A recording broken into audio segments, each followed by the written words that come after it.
Saya ke Ibu Hasnia.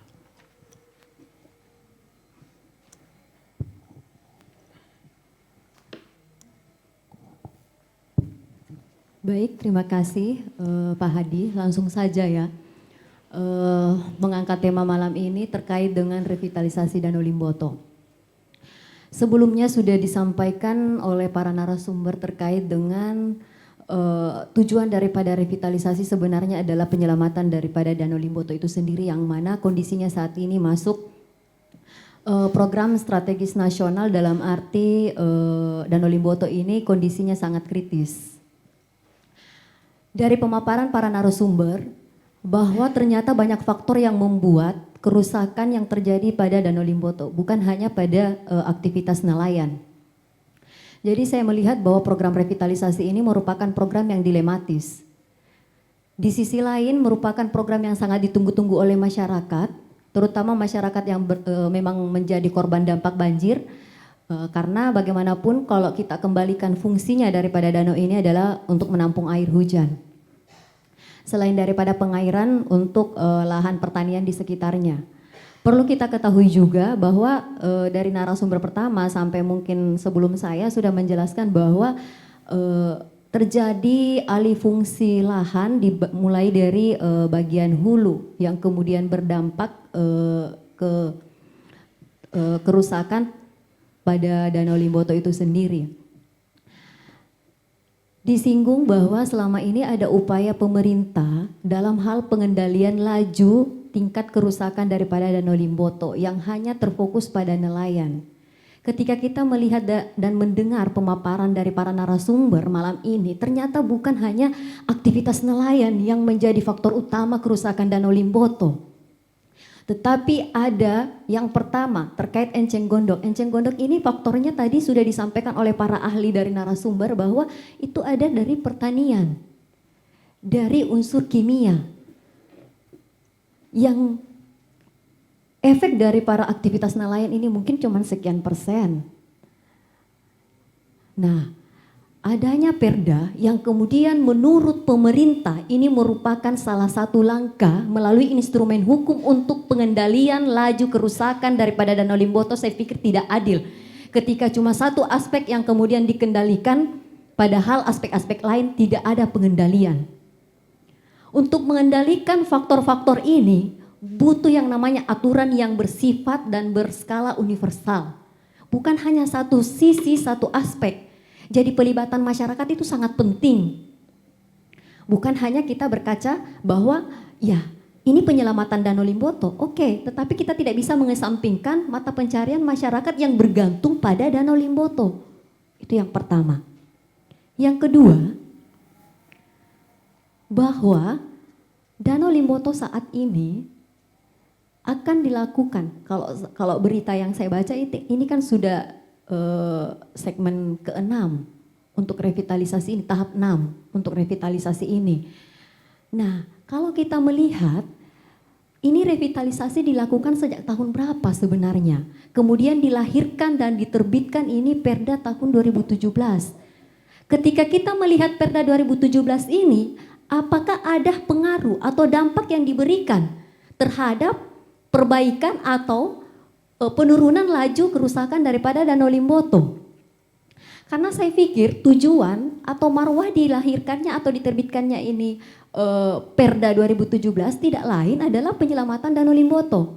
Apakah selama ini pemerintah sudah melihat dan mengevaluasi bahwa ada dampak tidak pemberlakuan Perda ini? Berdampak tidak mengurangi laju pertumbuhan enceng gondok, pencemaran lingkungan? Berdampak tidak? Kalaupun tidak, maka ini menjadi tugas kita bersama. Sayangnya Pak Dandambia sudah pulang. Ya. Ini yang menjadi tugasnya Pak Dandambia sebagai anggota DPRD yang membidangi bidang legislasi. Harusnya ini menjadi bahan evaluasi bahwa salah satu langkah pemerintah untuk menyelamatkan Danau Limboto melalui Perda itu, kalau kita mau melihat Pak Hadi, efektifnya suatu aturan dalam hal ini Perda, kita melihat 3 sistem. 1, substansi. Substansi daripada aturan atau perda itu bagaimana? Tadi narasumber sebelum saya sudah memaparkan bahwa ada beberapa item-item yang kemudian tumpang tindih, terjadi multitafsir, tidak secara jelas dituliskan di situ. Itu kan sudah menyalahi asas pembentukan peraturan perundang-undangan itu sendiri. Berikutnya tadi dari meja sini juga menyampaikan bahwa ada beberapa kemudian yang tumpang tindih antara aturan yang satu dengan aturan yang lain. Saya pikir ketika substansi hukum sudah terjadi hal yang tumpang tindih antara satu dengan yang lainnya, saya pikir ini suatu persoalan hukum juga yang akan menjadi dasar untuk ya ayo kita melakukan reformasi terhadap perda ini. Berikutnya, seyogianya setiap peraturan yang dikeluarkan oleh pemerintah itu pro terhadap masyarakat. Dan itu seiring sejalan dengan aturan yang satu dengan yang lain. Tetapi ketika kita melihat perkembangan daripada diskusi malam ini antara narasumber dengan yang satu dengan yang lainnya, ini kan menggambarkan bahwa dengan adanya perda ini kemudian kebijakan sebelumnya itu dikunci, sudah tertutup, sudah beku. Yang mana adanya larangan, adanya pengurangan aktivitas nelayan, kemudian berdampak kepada kebijakan sebelumnya yang memberikan bantuan. Kan tidak mungkin di sisi lain ada aturan melarang, di sisi lain ada aturan yang memberikan bantuan. Itu kan tidak match, tidak sinkron, tidak relevan. Otomatis substansi daripada perda itu bermasalah. Kedua, struktur. Struktur itu aparat penegak hukum atau aparat yang menjadi pengawas daripada pemberlakuan perda ini. Pernah tidak dilakukan pengawasan, pernah tidak dilakukan evaluasi selama pemberlakuan dari 2017 ini sampai sekarang, ada enggak dampak positif yang diberikan oleh perda ini terhadap masyarakat? Terhadap penyelamatan Danau Limboto, ada tidak? Kalaupun tidak ada, berarti solusi yang diberikan oleh pemerintah tidak relevan dengan masalah yang ada. Seperti itu. Buktinya sekarang kan ada revitalisasi, berarti tidak efektif adanya perda ini. Karena tidak ada dampak positif yang diberikan untuk tujuan kita penyelamatan Danau Limboto. Karena memang banyak faktor-faktor yang membuat kerusakan yang terjadi di Danau Limboto. Seperti tadi pakar-pakar yang sudah sampaikan dari faktor lingkungan. Ketiga, penerimaan dari masyarakat, aspek sosiologis. Bagaimana masyarakat menerima tidak perda ini? Kalau kebanyakan masyarakat tidak menerima, bagaimana bisa berjalan efektif perdanya sedangkan yang mau diatur masyarakatnya? Ini yang saya pikir jadi PR buat stakeholder atau pemangku kebijakan yang memang ya punya itikat untuk ayo kita sama-sama untuk menyelamatkan Danau Limboto. Karena saya pikir tidak adil ketika cuma satu aspek yang kemudian dilakukan pengendalian. Pengendalian juga kita perlu tafsirkan pengendalian dalam arti apa? Pengendalian dalam laju ekonomi nelayan mungkin karena dengan adanya larangan untuk aktivitas nelayan yang selama ini ditekuni, maka itu akan menghambat juga laju ekonomi yang selama ini digeluti oleh para nelayan. Ataukah menghambat laju pertumbuhan enceng gondok? Kan kita tidak tahu juga. Karena yang saya dengar tadi dari para narasumber, sebenarnya enceng gondok ini faktornya adalah tidak sinkron dengan faktor apa yang menjadi aktivitas para nelayan. Jadi mari kita melihat faktor apa sebenarnya yang menjadi pemicu laju tingkat kerusakan yang terjadi di Danau Limboto.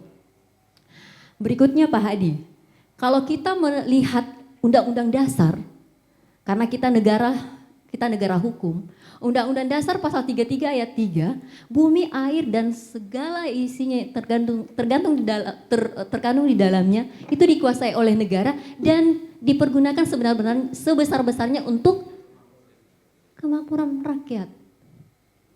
Jadi ada pun instrumen hukum atau kebijakan pemerintah dalam rangka penyelamatan Danau Limboto, kita tidak harus mengesampingkan kepentingan masyarakat juga, khususnya masyarakat di sekitar. Saya pikir masyarakat di sekitar juga tahu bahwa Danau Limboto ini adalah warisan yang kemudian perlu kita jaga bersama, tetapi kita perlu manfaatkan juga. Revitalisasi itu, Pak Hadi, adalah mengembalikan, memvitalkan kembali sebuah kawasan agar nilai dan fungsinya bisa dimanfaatkan sebesar-besar mungkin oleh masyarakat setempat. Nah, kalau salah satu aktivitas masyarakat untuk memperoleh ekonomi dalam hal mata pencariannya kemudian dikurangi atau dibatasi tanpa ada solusi, saya pikir itu tidak adil. Kita mencederai dan melanggar konstitusi. Seperti itu. Selanjutnya, saya pikir di forum ini para narasumber sudah menjelaskan bahwa faktor-faktor yang membuat atau terjadinya kerusakan di Danau Limboto adalah faktor lingkungan, ada faktor limbah industri, limbah rumah tangga. Yang jadi pertanyaan sekarang, apakah sudah ada juga perda atau di perda yang sudah ada sekarang itu mengatur hal itu juga? Pengendalian limbah rumah tangga, pengendalian limbah industri, apakah sudah ada? Nah, kan itu ketika ada bagaimana selama ini? Pemberlakuannya efektif atau tidak? Kalau tidak, mari evaluasi sama-sama. Apakah harus tetap diberlakukan ini perda atau ayo kita legowo untuk memperbaiki ini? Seperti itu. Saya pikir di forum ini kita punya mindset itikat baik yang sama untuk menyelamatkan Danau Limboto. Tetapi kita juga perlu memikirkan masyarakat sekitar, khususnya nelayan yang menggantungkan hidupnya pada Danau Limboto. Dari saya cukup, Pak Hadi. Baik. Terima kasih. Terima kasih. Jadi kalau sebuah perda, tata bahasanya juga dikritisi tadi, substansinya berarti perlu kita pertanyakan juga naskah akademiknya. Iya, karena ada asas yang namanya lex serta dan lex scripta. Iya. Seperti itu Pak Hadi. Baik, terima kasih.